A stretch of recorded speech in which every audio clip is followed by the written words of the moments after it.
Hello students, my name is Sipra Gupta from SKLG public school. Last topic में मैंने आपको पढ़ाया था कि ईस्ट इंडिया कंपनी भारत में ट्रेड करने के लिए आती है और सबसे पहले उसने परमिशन किसके दरबार में मांगी थी? जहांगीर के दरबार में। और कौन आया था? टॉमस वो आया था, उसने परमिशन मांगी थी। और ये लोग बहुत थोड़े से पार्ट में क्या कर रहे थे? ट्रेड कर रहे थे। ट्रेड मतलब करने से मतलब क्या था कि इंडिया में आते थे, इंडिया से सामान को परचेज करते थे और परचेज करने के बाद वो अपनी कंट्री में लेकर चले जाते थे। बस इतना ही था।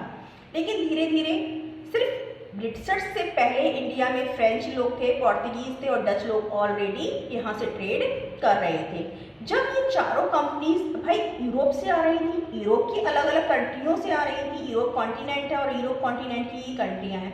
वहाँ से जब ये आ रही थी और एक ही चीज़ों की जब ये कंट्रीज में डिमांड थी तो क्या हो रहा था? यहाँ पर ऑलरेडी आपको पता है कि जब किसी भी चीज़ की डिमांड बढ़ती है तो उसके प्राइस भी बढ़ते हैं। जब उनकी डिमांड बढ़ रही थी तो प्राइस भी बढ़ रहे थे और जो इंडियंस, जो ट्रेडर्स थे, जो मर्चेंट थे, वो लोग ह्यूज बेनिफिट भी कमा रहे थे। ह्यूज बेनिफिट कमा रहे थे। तो इस बीच में आपस में क्या हो रही थी? इन कंपनियों में कंपटीशन बहुत अधिक बढ़ने के कारण क्या होने लगी? इन कंपनीज में आपस में ही क्या होने लगी? फाइटिंग होने लगी। और इस फाइटिंग में देखा गया कि दो जो कंपनीज थी वो बहुत पावरफुल कंपनीज बनकर सामने आई। एक तो फ्रेंच ईस्ट इंडिया कंपनी और इंग्लैंड ईस्ट इंडिया कंपनी। जो पोर्तुगीज और डच थे वो अपने उसी थोड़े से ही ट्रेड पर क्या करते रहे? व्यापार करते रहे। जब फ्रेंच और ईस्ट इंडिया कंपनी जब आपस में ये ट्रेड कर रहे थे और भी पोर्तुगीज डच आपस में ट्रेड कर रहे थे तो ये लोग क्या कर रहे थे? कंपटीशन की वजह से ये लोग क्या कर रहे थे? शिप पर अटैक, एक दूसरे के शिप को, एक दूसरे के जो शिप, जो लोडेड शिप होते थे, जो इंग्लैंड या फ्रेंच जा रहे होते उन शिपों पर अटैक करते थे। रूट पर ब्लॉक्ड या फिर उनके रास्तों को रोक दिया जाता था। Trade was carried on the with the arms. अब ट्रेड कैसे होने लगा था? आर्म्स के साथ होने लगा था, हथियारों के साथ होने लगा था, क्योंकि उन्हें किसकी जरूरत थी? प्रोटेक्टिंग की जरूरत थी, प्रोटेक्ट की जरूरत थी। एंड फोर्टिफिकेशन, और या फिर जहां पर उनका सामान रखा जाता था उन एरियाओं को उन्होंने क्या करना स्टार्ट कर दिया? फोर्टिफिकेशन मीन्स होता है उनकी किलेबंदी करना स्टार्ट कर दी। जहां पर इन लोगों का आपस में जो ट्रेडर्स जो होते थे, इंडिया का जो सामान जो ले जाना होता था उसको कहीं पर तो कलेक्ट करेंगे। कलेक्ट कहाँ पर करते थे? कोस्टल एरियाज में।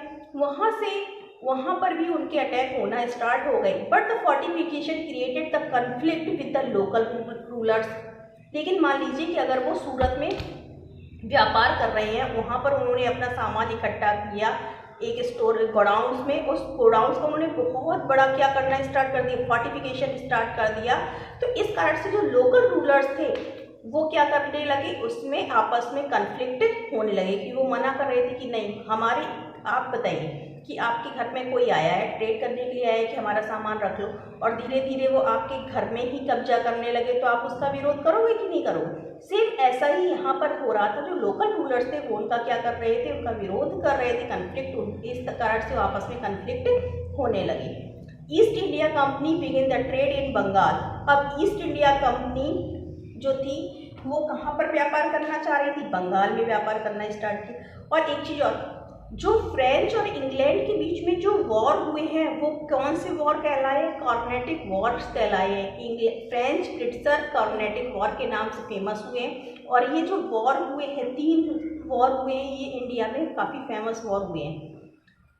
East India Company began the trade in Bengal. उन्होंने कहाँ पर ट्रेड करना स्टार्ट किया?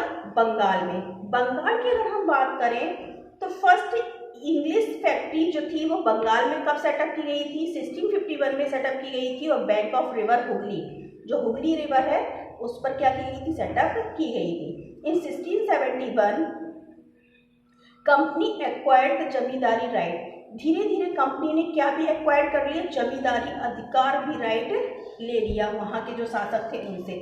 जमींदारी राइट का मतलब वो होता है कि जो जमीन है वहाँ पर जो टैक्स कलेक्शन का राइट है किसको मिल गया? कंपनी को मिल गया। Over these village, in villages में कौन कौन से विलेज थे? सुतानाती, गोविंदपुर एंड कालीकट। कालीकट जो आज जिसको हम कोलकाता कहते हैं, कोलकाता कहते हैं, वही कालीकट एक गांव था, ठीक है। और इसको अगर हम मॉडिफाई की बात करें तो किसने किया था? अंग्रेजों ने ही किया था।